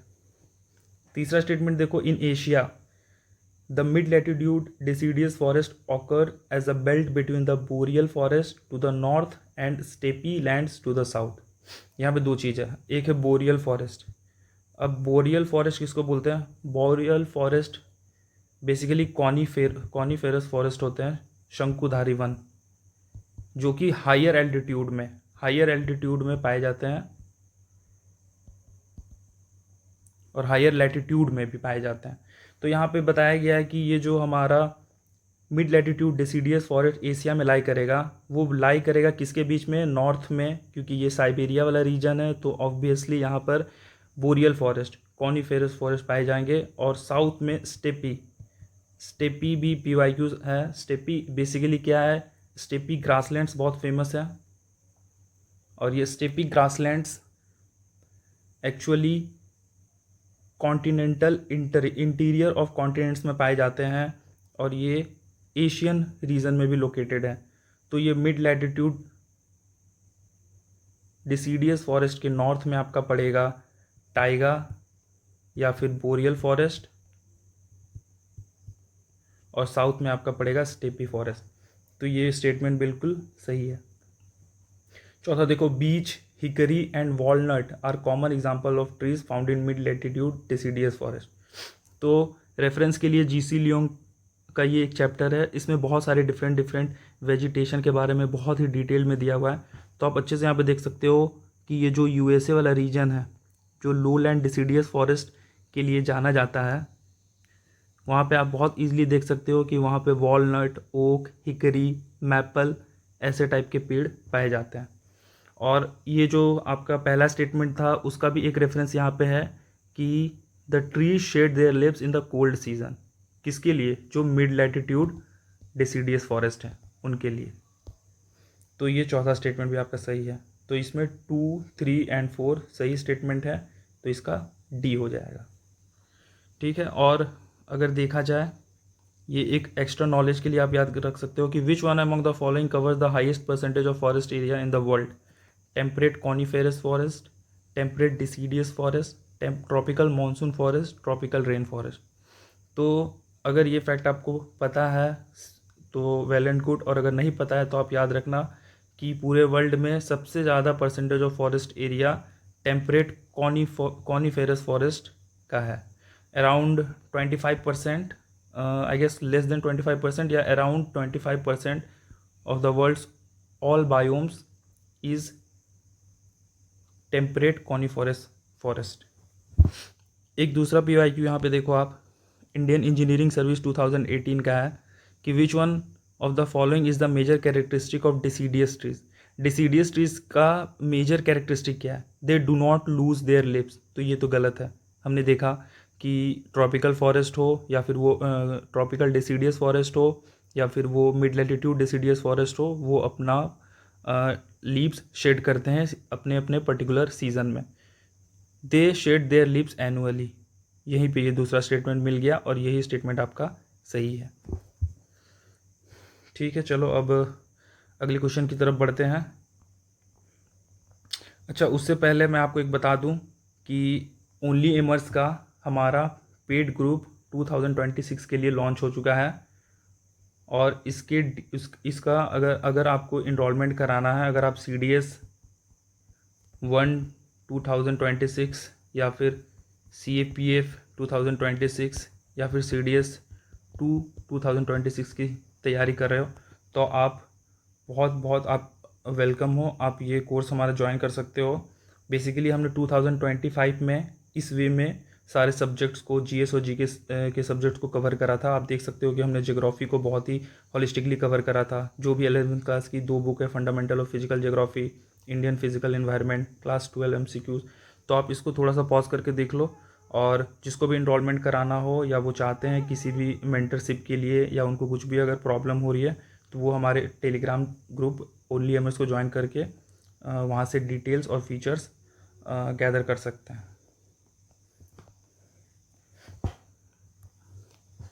चलो अगला क्वेश्चन देखो। अगला क्वेश्चन है कि arrange the following permanent gases present in the atmosphere in ascending order. फिर से एक आ गया असेंडिंग ऑर्डर में लोकेट करने का। तो आप देख सकते हो, हाँ, ये इसी पर्टिकुलर चैप्टर का ये जो टेबल है, इसी की बात कर रहा था मैं, कि ये जो टेबल है नई वाली NCERT जो ज्योग्राफी की बुक है उसमें गिवन नहीं है। तो आप इंश्योर करना कि आप ये टेबल, बहुत ही इंपॉर्टेंट टेबल है, आप कहीं से ये ऑनलाइन सेव करके रख लो या इसी को स्क्रीनशॉट लेके रख लेना। तो आप देख सकते हो कि कौन कौन से हमारे परमानेंट गैसेज एटमॉस्फेयर में हैं। Nitrogen, oxygen, argon, carbon dioxide, neon, helium, krypton, xenon, hydrogen. और यहाँ पे असेंडिंग ऑर्डर में सेट करने के लिए बोला गया है। तो आप बिल्कुल अच्छे से देख सकते हो कि जो हमारे एटमॉस्फेयर में सबसे लीस्ट अमाउंट में है वो है हाइड्रोजन। तो हाइड्रोजन हमारा सबसे लीस्ट अमाउंट में है, तो असेंडिंग ऑर्डर सेट करते समय हाइड्रोजन सबसे पहले आएगा। तो हमारा ए और बी तो एलिमिनेट हो गया। अब हम आते हैं सी और डी पे। तो सबसे पहले आएगा हाइड्रोजन, फिर आएगा हमारा जेनॉन, फिर उसके बाद आएगा क्रिप्टो जो कि ऑप्शन में है नहीं, फिर आएगा उसके बाद हीलियम। तो हमारा हो जाएगा 2 4 1 3। तो इसका सही राइट आंसर होगा सी। ठीक है। और इसके पीवाईक्यूज रेफरेंस के लिए आप देख सकते हो एनडीए 1 2017 का क्वेश्चन है, which one of the following gases is placed second in respect of abundance in the earth atmosphere. तो सबसे पहले तो हमारे एटमॉस्फेयर में 71% नाइट्रोजन है और उसके बाद 28% O2 है, सॉरी अराउंड 21% O2 है। तो इसमें सेकेंड एबंडेंट गैस की बात पूछी जा रही है, तो हमारा ये ऑक्सीजन हो जाएगा। इसी के रिलेटेड हमने अपने चैनल में MCQs भी प्रोवाइड करा था, आप यहाँ से देख सकते हो। अच्छा, और एक ये इंपॉर्टेंट, एक थोड़ा इससे डायरेक्ट रेफरेंस नहीं है लेकिन ये एक अच्छा क्वेश्चन है, इसको भी आप देख के ध्यान रख सकते हो कि which one of the following sets of elements was primarily responsible for the origin of life on the earth. तो जब लाइफ का ओरिजिन हुआ था हमारे अर्थ में, तो ये सोडियम, फॉस्फोरस और पोटासियम जैसी गैसेस उस टाइम तो मौजूद नहीं थी। और लेकिन जिन्होंने अच्छा जो रिस्पॉन्सिबल थे for the creation of life on the earth वो है कार्बन, हाइड्रोजन एंड नाइट्रोजन। तो ये बी है इसका सही आंसर। ठीक है, आगे बढ़ते हैं दूसरे क्वेश्चन। नेक्स्ट क्वेश्चन क्या है हमारा, ये रहा। ये क्वेश्चन भी एक अच्छा क्वेश्चन है, कॉन्सेप्ट रिलेटेड है, और ये है कि the pattern of planetary winds largely depends upon which of the following factor. ये भी आपके डायरेक्ट एनसीईआरटी से उठाया गया है कि the pattern of planetary winds largely depends on latitudinal variation of atmospheric heating. तो ये आप देख सकते हो यहीं से ये स्टेटमेंट उठाया गया। तो ये तो पहला सही है। The distribution of continents and oceans, ये इसका fourth point, the distribution of continents and oceans, ये भी सही है। और तीसरा द रोटेशन ऑफ अर्थ, तो ये पांचवा point the rotation of earth, क्योंकि रोटेशन ऑफ अर्थ की वजह से कोरियोलिस इफेक्ट क्रिएट होता है जिसकी वजह से विंड की डायरेक्शन इफेक्ट होती है। तो इसमें ये तीनों सही हैं, तो इसका राइट आंसर टी हो जाएगा। पीवाईक्यूज रेफरेंस को देखें तो CAPF 2015 में पूछा गया है, which one of the following factor is not connected with planetary wind system. तो आप यहाँ से ईजिली देख सकते हो कि लैटिट्यूडनल वेरिएशन होता है, इमरजेंस ऑफ प्रेशर बेल्ट भी होता है, और migration of pressure belt due to the apparent path of the sun, ये भी होता है। लेकिन अर्थ का रेवोल्यूशन का कोई डायरेक्ट रोल नहीं है। तो इसमें ये सी इसका सही हो जाएगा। अगले क्वेश्चन को देखते हैं। ये क्वेश्चन आपका पूछा गया water vapour in the atmosphere से रिलेटेड। इसके स्टेटमेंट को देखो, it has a role to play in the stability and instability in the air. आप क्लियरली देख सकते हो, ये भी आपकी एनसीईआरटी की लाइन्स है कि it also absorbs parts of the insulation from the sun and preserve the earth's radiated heat, acts like a blanket allowing the earth neither to become too cold nor too hot. तो जो water vapour हमारे atmosphere में मौजूद होता है वो कहीं ना कहीं एटमॉस्फेयर की स्टेबिलिटी और इनस्टेबिलिटी को कंट्रोल करता है। कहीं अगर ड्राई एयर है, कहीं अगर मॉइस्ट एयर है, ह्यूमिड एयर में अगर वाटर वेपर का कंटेंट है, वाटर वेपर का कंटेंट अगर एक मात्रा से ज़्यादा बढ़ गया तो वो अगर वो सैचुरेशन पॉइंट को अगर वो क्रॉस कर गया तो वो फिर उसका कंडेंसेशन हो जाएगा तो वो क्लाउड्स बन जाएंगे तो फिर वो प्रेसिपिटेशन हो जाएगा और बारिश के फॉर्म में धरती पे आएगा। तो आप देख सकते हो ये पहला बिल्कुल सही है। दूसरा, it acts like a blanket allowing the earth to neither become too cold nor too hot. तो ये दूसरा स्टेटमेंट भी आपका बिल्कुल सही है। इसको देखो, एक CSC 2024 का भी वाटर वेपर के ही अराउंड क्वेश्चन पूछा गया था कि it is a gas the amount of which decreases with altitude. तो ये आपको देख सकते हो कि अगर हम सी लेवल पे हैं तो जो वाटर वेपर का कंटेंट होगा वो ऑब्वियसली ज़्यादा होगा। लेकिन जैसे जैसे हम अगर हाइट पे ऊपर ऊपर जाते जाएंगे तो हवाएं क्या होंगी, ड्राई हो जाएगी, क्योंकि वहाँ पे उसको वाटर का सोर्स मिल नहीं रहा। धरती पे सी लेवल पे क्या होता है कि सी है, ओशंस हैं, तो हवा वहाँ से मॉइस्चर कलेक्ट कर लेती है। लेकिन एट द हाइट उसको वहाँ पे कोई सोर्स नहीं है, तो एट विथ हाइट क्या होगा कि वो वाटर वेपर का कंटेंट डिक्रीज़ होगा। तो ये भी बिल्कुल सही स्टेटमेंट है। दूसरा देखो, its percentage is maximum at the poles. Again अगर ये हमारा अर्थ है और अगर इक्वेटर से अगर हम ऊपर पोल्स की तरफ जाएंगे तो धीरे धीरे हवाएं जो हैं वो ड्राई होंगी, तो इसके वजह से वहाँ पे भी एयर में वाटर वेपर का परसेंटेज कम होगा, ना कि मैक्सिमम होगा। तो दूसरा स्टेटमेंट हमारा गलत है, इसका ए आंसर सही हो जाएगा। चलो नेक्स्ट क्वेश्चन देखते हैं। हाँ, ये भी एक अलग नेक्स्ट क्वेश्चन वेजिटेशन और क्लाइमेट रिलेटेड ही है। देखो आप, ये पेयर जो इस बार CDS वाले में आपके एग्ज़ाम में पूछा गया है, मैच द फॉलोइंग करना है, सॉरी इसमें बताना है कि कौन से ये जो 4 ऑप्शंस हैं करेक्टली मैच्ड है या नहीं। पहला देखो, ये भी आपकी NCERT जो चैप्टर है world climate and Koppen classification से उठाया गया है। ये रहा tropical wet and dry. Tropical wet and dry क्या होता है, विंटर ड्राई सीजन, तो ये बिल्कुल सही है। Mid latitude steppe, mid latitude steppe क्या होता है हमारा, सेमी एरिड और ड्राई होता है, तो मिड लैटिट्यूड सेमी एरिड और ड्राई होता है, ये भी सही है। तीसरा humid sub tropical, humid sub tropical, no dry season, warm summer. Humid है तो कोई ड्राई सीजन नहीं होता, वहाँ पे हमेशा बारिश होगी और वार्म समर होगा, तो ये हो गया, ये भी सही है। लेकिन चौथा देखो, marine west coast, marine west coast में क्या है, नो ड्राई सीजन, कोस्ट के कोस्ट क्या कहते हैं, कोस्टल एरियाज़ के किनारे ये सिचुएटेड लोकेशन की बात की जा रही है, तो वहाँ ड्राई सीजन नहीं होंगे, और जो समर होगा वो वार्म भी होगा, कूल भी होगा।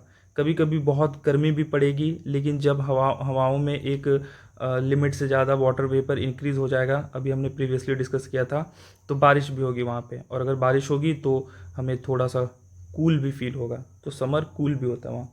लेकिन यहाँ पे क्या लिखा हुआ है, नो ड्राई सीजन और सिवियरली कोल्ड समर, तो ये जो वर्ड है सिवियरली, सिवियरली की वजह से ये जो हमारा है गलत हो जाएगा। तो इसमें कितने पेयर सही हैं, 3 सही है। PYQs का रेफरेंस को आप देख सकते हो, इसमें मैंने बहुत सारे डिफरेंट 3 PYQs लगाए हैं, इसको आप अच्छे से एक बार देख लेना और ख़ुद सॉल्व करने की कोशिश करना। ये आपकी डायरेक्ट NCERT के इसी बुक से है, और अगर इंडियन सब कॉन्टिनेंट या इंडियन के स्टेट्स के बारे में देखो तो ये आपको इंडिया फिजिकल इन्वायरमेंट वाली जो बुक है वहाँ पे एक मैप दिया हुआ है, उस मैप से आप इजीली सॉल्व कर सकते हो इसको भी, ठीक है। और चलो हम अगला क्वेश्चन देखते हैं। ये भी, हाँ देखो, ये क्वेश्चन भी आपका उसी चैप्टर से रिलेटेड है कि ये जो कैरेक्टरिस्टिक या फीचर दिया गया है, यह किस क्लाइमेट या किस वेजिटेशन के बारे में दिया गया है। पहला, the annual precipitation is low and is around 15 centimetre. The development of pronounced winter anti cyclones and their weakening in summer sets in monsoon like reversal of wind in this region. तीसरा है, poleward summer temperatures are लो।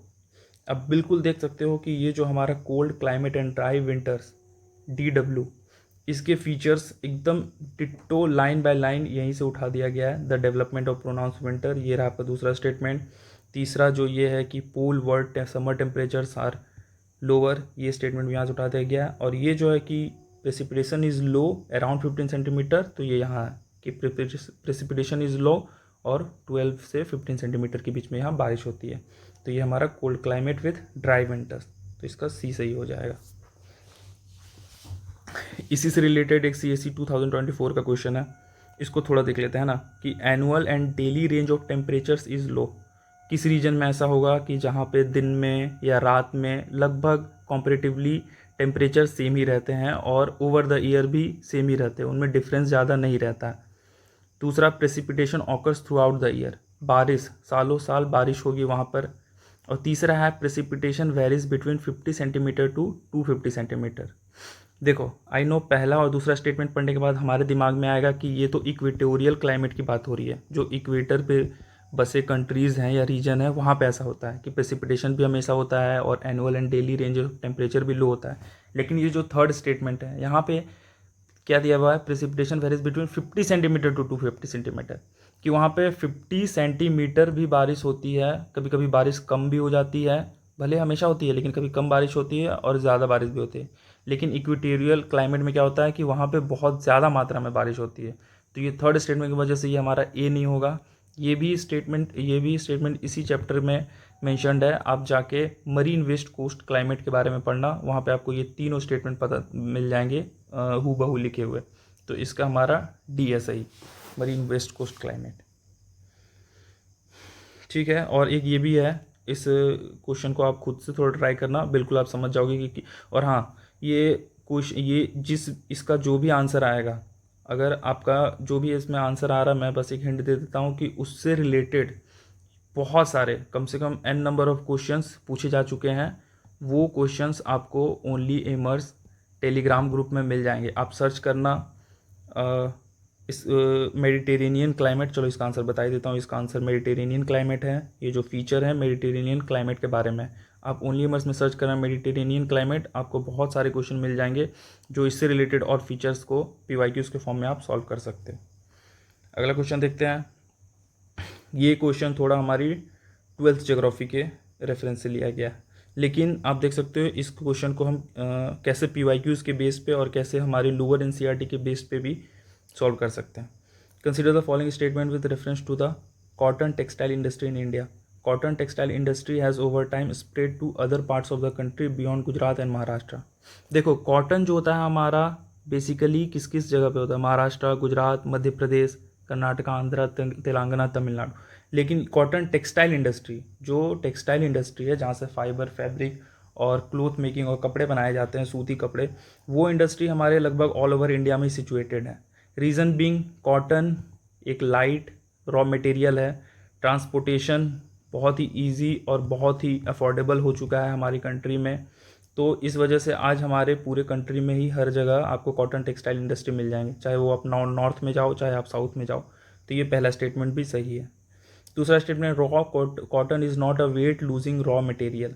देखो, इसमें confusion हो सकता है, लेकिन एक चीज़ यहाँ पे ध्यान देने वाली चीज़ है कि ये जो स्टेटमेंट है कि कॉटन जो है, जैसे कि हाल ही में अभी वेस्ट बंगाल SSC का एक क्वेश्चन था, उसमें शुगर केन के बारे में, शुगर केन इंडस्ट्री के बारे में बोला गया था कि कौन सी ऐसी इंडस्ट्री है जिसको रॉ मटेरियल के नज़दीक में ही सेटअप किया जाता है, और क्यों सेटअप किया जाता है। उसका आंसर शुगर केन इंडस्ट्री था, इसलिए क्योंकि शुगर केन बीइंग हैवी, वो क्या होता है कि अगर हम शुगर केन को हमने काट लिया, ठीक है, फार्मर्स ने काट लिया, अब उसको अगर हम ट्रांसपोर्ट करके कहीं दूर लेके जा रहे हैं, तो ओवर द टाइम पीरियड क्या होता है कि वो अपना शुगर कंटेंट है ना, लिक्विड के फॉर्म में वो शुगर कंटेंट या फिर ड्राई होने के कंटेंट में उसका रॉ मटेरियल, उसकी वैल्यू घट जाती है ना, उसका कंटेंट घट जाता है, इनपुट घट जाएगा। तो इनपुट घट जाएगा तो हमारे आउटपुट में भी इफेक्ट पड़ेगा। तो लेकिन ये कॉटन के साथ नहीं होता है। अगर आपका 1 kg का रॉ कॉटन है तो वो लगभग अराउंड 100 ग्राम 50 ग्राम का डिफरेंस करके 900 ग्राम 950 ग्राम तक का फैब्रिक प्रोवाइड कर देगा। तो ये दूसरा स्टेटमेंट भी सही है। और अगर इस स्टेटमेंट को देखना है तो देखो, यहाँ पे एक राजस्थान एडमिनिस्ट्रेटिव सर्विस 2013 में क्वेश्चन आ चुका है कि cotton textile industry is spread all over India, though cotton is pronounced in only a few parts. ये बिल्कुल सही है कि कॉटन टेक्सटाइल इंडस्ट्री क्या है कि पूरे ऑल ओवर इंडिया में फैल चुका है। It's raw material does not lose weight during manufacturing. अभी देखा, ये 2013 में पूछ चुका है राजस्थान के स्टेट सर्विस एग्ज़ाम में, और यहीं से ये क्वेश्चन कहीं ना कहीं से आप रेफरेंस लेके इस स्टेटमेंट को भी आप सही कर सकते हो। ठीक है, बेसिकली। और दूसरा तीसरा क्वेश्चन भी आप ये सब देख सकते हो, CSC का 2010 का क्वेश्चन कि Tamil Nadu is a leading producer of mill made cotton yarn in the country, what could be the reason. पहला है, black cotton soil is the predominant type of soil in the state. देखो, cotton soil के लिए black cotton soil बोला, cotton के लिए black soil ही, black soil को ही cotton soil बोला ही जाता है, क्योंकि जो काली मिट्टी होती है वो कॉटन को सूट करती है। लेकिन यहाँ पे तमिलनाडु की बात हुई जा रही है। अगर आप सॉइल वाला चैप्टर देखोगे और सॉइल का मैप देखोगे तो आपको पता चलेगा कि जो हमारा ब्लैक सॉइल है वो डेक्कन रीजन में ज़्यादा प्रोनाउंस है, और हमारा तमिलनाडु है बहुत ही सदर्न रीजन में और सदर्न स्टेट है। तो वहाँ पे आपको ब्लैक सॉइल प्रीडोमिनेंट टाइप नहीं है, वहाँ पे प्रीडोमिनेंट टाइप है red type soil. Yes, although black soil भी वहाँ पे है, लेकिन ये ब्लैक सॉइल बहुत ही थोड़े मतलब माइनर रीजन में, प्रीडोमिनेंट टाइप तो आपका रेड सॉइल है। तो ये पहला गलत हो जाएगा। और दूसरा देखो, rich pool of skilled labour is available, तो ये बात बिल्कुल सही है, इसका बी टू ओनली सही हो जाएगा। इस क्वेश्चन को भी आप देख लेना। इस क्वेश्चन में एक कैच ये है कि मैं बस ये बता देता हूँ कि ये पहला जो असर्शन है ये गलत है। अब आप पता करो कि विच सिटी या which capital region is the largest या which state is the largest centre of cotton textile industry in India, फिर आपको ये ईजिली पता चल जाएगा। आगे वाले क्वेश्चन को देखते हैं। Indore city in Madhya Pradesh is situated in which one of the following region? Bundelkhand, Mahakaushal, Malwa plateau, Nimar region. आप देख सकते हो कि इसके रेफरेंस के लिए मैंने एनसीईआरटी में बहुत सारी ऐसी स्ट्रक्चर एंड फिजियोग्राफी वाला चैप्टर है, वहाँ पे आपको पता चलेगा कि जो हमारा सदर्न इंडिया है वो डिवाइडेड है मालवा प्लेट्यू, छोटा नागपुर प्लेट्यू और बुंदेलखंड रीजन, एंड उसके बाद फिर हमारा गारो खासी जयंतिया, ये जो मेघालय प्लेट्यू है इसमें डिवाइडेड है। तो उसी में ये जो हमारा मध्य प्रदेश वाला रीजन है, बेसिकली विंध्याचल और सतपुड़ा, अरावली विंध्याचल और सतपुड़ा के बीच में जो ये स्टेट लाई करता है, उस रीजन वो वाला का मैक्सिमम पोर्शन मालवा प्लेट्यू पे लाई करता है। तो इसका आंसर सी मालवा प्लेट्यू होगा। और रेफरेंस के लिए देखो मैंने लगा दिया कि एनसीईआरटी में बहुत सारी ऐसे देखो डायरेक्ट लिखा ही हुआ है। एक ये फंडामेंटल ऑफ ये जो प्रैक्टिकल वर्क वाली जो ज्योग्राफी की बुक है वहाँ पे कि आप देख सकते हो कि मालवा प्लेट्यू मध्य प्रदेश में है, उसमें कौन कौन से पर्टिकुलर डिस्ट्रिक्ट आते हैं: इंदौर, देवास, धार, रतलाम, उज्जैन, मंदसौर, शाहजहाँपुर। तो यहाँ से आप देख सकते हो इंदौर आपका मालवा प्लेट्यू में आएगा। ठीक है, और यहाँ पे मैंने एक दो क्वेश्चंस लगाए हैं, इस क्वेश्चंस को आप पॉज करके थोड़ा देख लेना, इम्पॉर्टेंट है। और थोड़ा जल्दी जल्दी अब एंड करते हैं क्योंकि ये वीडियोस काफ़ी लंबी होती जा रही है। चलो नेक्स्ट क्वेश्चन क्या है हमारा?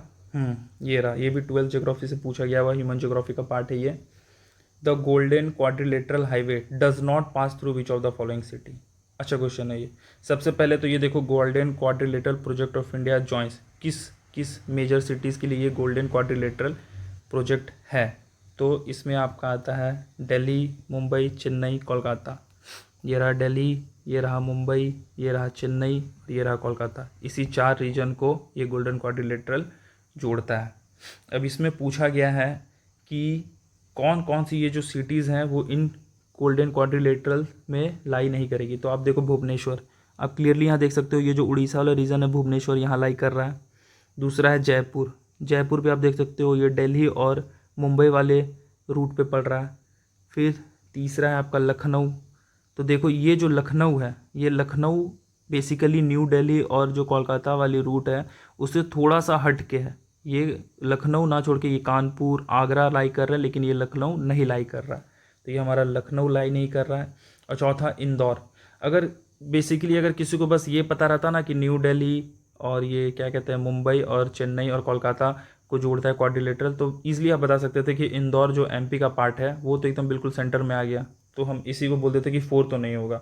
4 तो नहीं होता तो हमें बस यही पता चलता है कि एक डी ही ऐसा ऑप्शन है 3 एंड 4 कि लखनऊ और इंदौर इसका राइट हो जाता। ठीक है, और रेफरेंस के लिए देखो मैंने इसी से रिलेटेड ऐसे ही क्वेश्चन से रिलेटेड एक ये वाला क्वेश्चन भी आपका, इसको भी आप देखना। और इसी एग्ज़ाम के इसी फ़ोटो या ये जो इन्फोग्राफिक वाला फ़ोटो लगा हुआ है ये मैप के पर्सपेक्टिव से आप ये क्वेश्चन भी सॉल्व करके ट्राई करना। और एक एक्स्ट्रा इन्फॉर्मेशन देखो, ये PYQs भी है CI सब LDC 2009 का कि किन सिटीज़ को गोल्डन ट्रायंगल कहते हैं। गोल्डन ट्रायंगल बेसिकली इनमें से किन सिटीज़ को कहते हैं, और वो हैं दिल्ली, जयपुर एंड आगरा। ये रहा दिल्ली, ये रहा जयपुर एंड यहाँ पे आगरा। ये जो ट्रायंगल बन रहा है ये बेसिकली टूरिज़्म पर्सपेक्टिव से इन गोल्डन ट्रायंगल का इन्हें दर्जा दिया गया है, और ये 3 इंपॉर्टेंट सिटीज़ गोल्डन ट्रायंगल के बीच में आती है। ठीक है, अगला क्वेश्चन भी देखते हैं अब हम। ये रहा, ये क्वेश्चन पोर्ट्स पे है। पोर्ट्स वन ऑफ द क्या मतलब one of the most asked PYQs है UPSC के एग्ज़ाम्स में। पोर्ट्स से रिलेटेड हमने अपने YouTube चैनल में एक अलग से डेडिकेटेड वीडियो ही बना रखी है। वहाँ पे आपको पोर्ट्स के n नंबर ऑफ क्वेश्चंस मिलेंगे, और कोई भी पोर्ट्स का क्वेश्चन आएगा, इवन फ्यूचर में भी आएगा, बहुत ज़्यादा चांसेस हैं कि वो PYQs के बेसिस पे या PYQs के रेफरेंस से ही सॉल्व हो जाएंगे।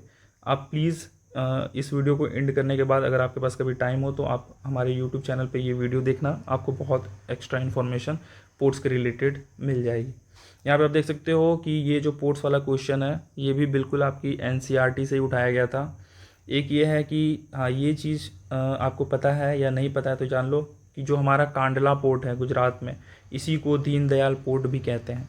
तो ये हमारा गल्फ़ ऑफ खंभात, ये गल्फ़ ऑफ खंभात के ऊपर है, लेकिन ये स्टेटमेंट गलत है क्योंकि ये it is situated at the head of gulf of Kutch, ना कि खंभात। देखो यहाँ वाला जो रीजन है, याद रखो यहाँ वाला रीजन कच्छ है और जो यहाँ वाला रीजन है ये खंभात है। याद रखना, ये क और ये ख, पहले क आता है फिर ख आता है, क से कच्छ, ख से खंभात, ऐसे करके याद रख लो कि यहाँ कच्छ है और यहाँ पे खंभात, ये ख से खंभात है। तो ये हमारा गलत है। अब गलत हो गया तो A और B तो होगा नहीं, 2, 3 एंड 3 एंड 4 होगा। 3 दोनों में कॉमन है, 3 पढ़ने की नीड नहीं है। 2 एंड 4 को देखते हैं। Cochin port is situated at the head of Vembanad कयाल। तो आप कोचीन पोर्ट को देखो कि etch is situated at the head of Vembanad कयाल, ये हमारा कोची केरला के साइड में सिचुएटेड है। तो ये जो हमारा दूसरा स्टेटमेंट है ये सही है। और Marmagao port is situated at the entrance of the Zuari estuary. ये देखो आप, मार्मोगोआ पोर्ट जो कि गोवा में है, is situated at the entrance of जुआरी इस्चुअरी। तो ये स्टेटमेंट भी आपका सही है। तो 2 एंड 3 आपका सही है। फोर्थ पॉइंट को भी देख लो, Paradip port is situated in the Godavari delta. तो आप बिल्कुल अच्छा देख सकते हो कि पारादीप पोर्ट जो कि उड़ीसा वाले रीजन में है, it is situated in the Mahanadi delta, ना कि गोदावरी डेल्टा। तो ये 4 भी गलत, 1 भी गलत, सही हमारा C हो जाएगा 2 एंड 3। आगे बढ़ते हैं। ये क्वेश्चन हमारे नेचुरल हजार्ड्स, जो इंडिया फिजिकल एनवायरनमेंट वाली बुक है नेचुरल डिजास्टर एंड हजार्ड्स, उससे उठाया गया है। और हाँ, इस पर्टिकुलरली इस पेज का भी आप स्क्रीनशॉट ले लो क्योंकि मैंने सर्च किया, जो नई वाली बुक है 2023 और 24 वाली एडिशन, उसमें ये वाला कॉलम, ये वाला टेबल भी मिसिंग है। पता नहीं NCERT क्यों ऐसे इंपॉर्टेंट टेबल्स को रिमूव कर देती है जबकि क्वेश्चंस हमेशा पूछे ही जाते हैं।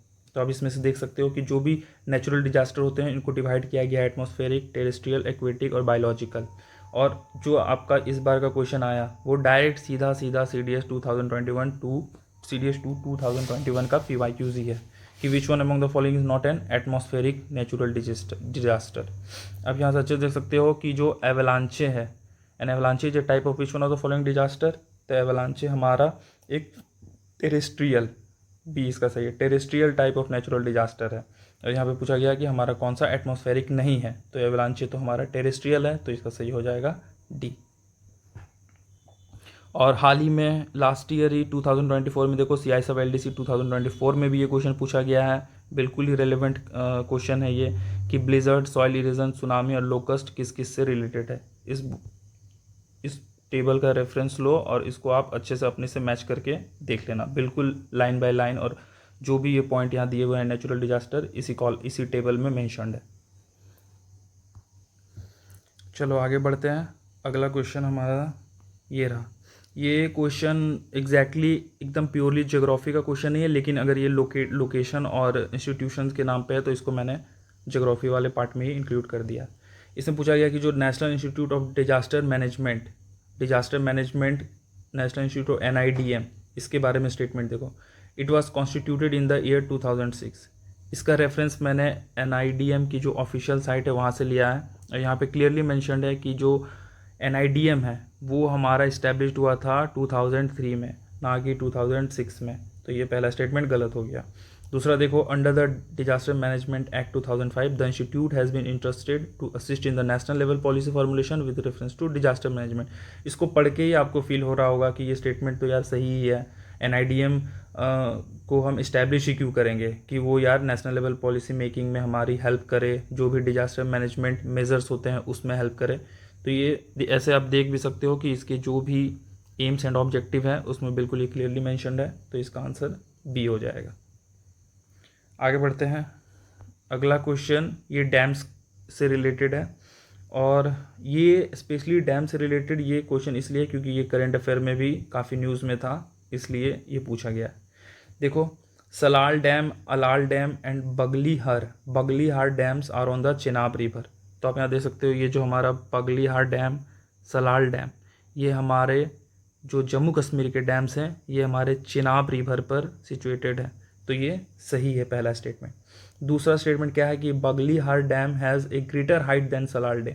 तो आप यहाँ देख सकते हो कि बगलीहार डैम की हाइट है 143 मीटर और ये जो सलाल डैम की हाइट है 113 मीटर। तो ये स्टेटमेंट भी आपका सही है कि बगलीहार डैम की हाइट ज़्यादा है सलाल डैम से।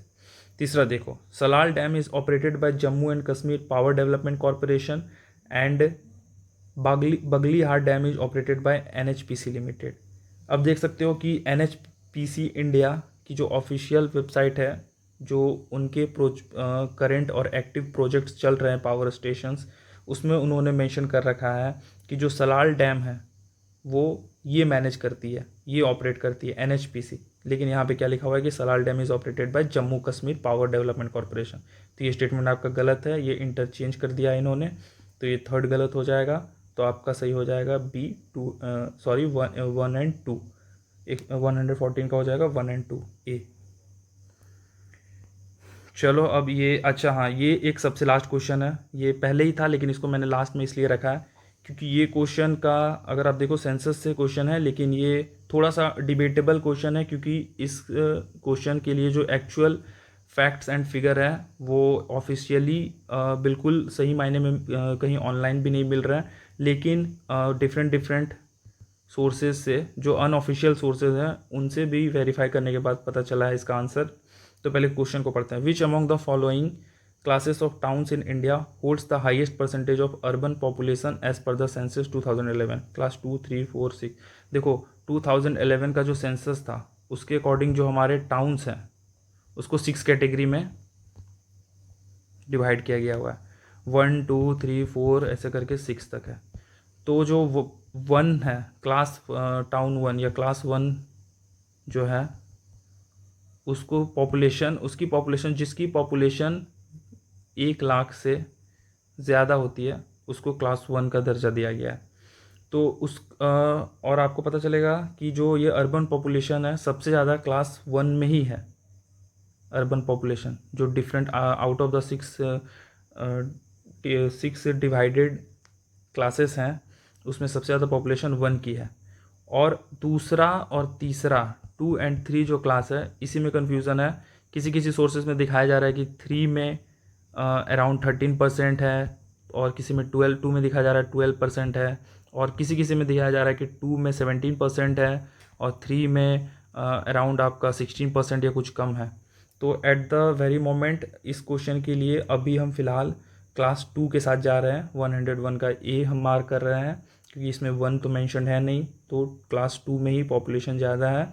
लेकिन अगर कुछ हमें बाद में वेरीफाई करने के बाद पता चलता है कुछ अगर अलग सोर्स, तो इसका अपडेट आपको टेलीग्राम चैनल में दे दिया जाएगा। ठीक है गाइज, तो ये हमारा ज्योग्राफी का एनालिसिस एंड हुआ। अब अगर एक समराइज़ करें हम कि टोटल क्वेश्चंस कितने थे, तो इस बार जो आपके टोटल क्वेश्चंस थे CDS 2025 में वो अराउंड 22 क्वेश्चंस थे, जिनमें से आप एक या 2 क्वेश्चंस को आप स्टैटिक, वो NIDM वाला, और एक कोई क्वेश्चन है उसको आप करंट अफेयर या स्टैटिक्स में कर सकते हो। तो अराउंड 20 क्वेश्चंस थे, लेकिन 22 को ही मान के हम चल रहे हैं। तो जिसमें से अगर देखा जाए जो कि आपके डायरेक्ट बुक से डुएबल थे, जो NCERT है या फिर GC लियोंग, जो यहाँ से उसके रेफरेंस पूछा गया है, वहाँ से लगभग 14 क्वेश्चन है। 14 क्वेश्चंस ऐसे थे गाइस कि आप उसको बुक्स के रेफरेंसेस से आप सही कर सकते हो, उसका सोर्स बुक ही है NCERT। और इन 22 क्वेश्चन या ये जो 20 क्वेश्चन थे, इनमें से PYQs around 8 direct PYQs and 4 indirect way में, ब्रॉडर थीम या ब्रॉडर टॉपिक के थीम में। तो टोटल 12 PYQs देख रहे हो आप। 20 क्वेश्चंस में अगर 12 PYQs का रेफरेंस मिल रहा है तो PYQs कितना बड़ा रोल प्ले करता है वो इस एनालिसिस के बाद आपको पता चल गया होगा। आप फिर से ये PDF आपको ऑनलाइन ओनली एमर्स की टेलीग्राम चैनल में प्रोवाइड कर दी जाएगी। आप वहाँ से एक बार डाउनलोड करके इस पीडीएफ को अच्छे से एनालाइज करना। जो भी मैंने पीवाईक्यूज़ लगाए हैं इसमें उसको उनको ढूंढने में, उनको एनालाइज करने में काफ़ी टाइम गया है, तो आप प्लीज़ उनको एक बार हर एक पीवाईक्यूज़ को खुद से सॉल्व करने की कोशिश करना। और उन पीवाईक्यूज़ के बेसिस पे ही भी अगर आपको कुछ एक्स्ट्रा इन्फॉर्मेशन मिल रही है, जो भी ऑप्शंस बचे रह जा रहे हैं, उन ऑप्शंस को भी एक बार ज़रूर आप over the time period Google search करके उस पर नोट्स ज़रूर बना लेना। और एक बस लास्ट में बस यही बोलना चाहूँगा कि एक चीज़ आप कभी इग्नोर नहीं कर सकते कि अगर यूपीएससी का कोई भी एग्ज़ाम है, स्पेशली आपका सीडीएस और सीएपीएफ, सीडीएस और सीएपीएफ अगर आप प्रिपेयर कर रहे हो तो पीवाईक्यूज़ ही यूपीएससी का डीएनए है, यूपीएससी का डीएनए है, ये आपको याद रखना है। अगर आप चाह रहे हो कि सीडीएस और सीएपीएफ के जीएस लेवल के क्वेश्चंस, जीएस जीके के क्वेश्चन आप सॉल्व करना चाहते हो, तो आप पीवाईक्यूज़ को कभी इग्नोर नहीं कर सकते हो। जो पीवाईक्यूज़ को समझेगा वो समझो एग्जामिनर के दिमाग को समझेगा। ठीक है guys, thank you for watching, bye bye.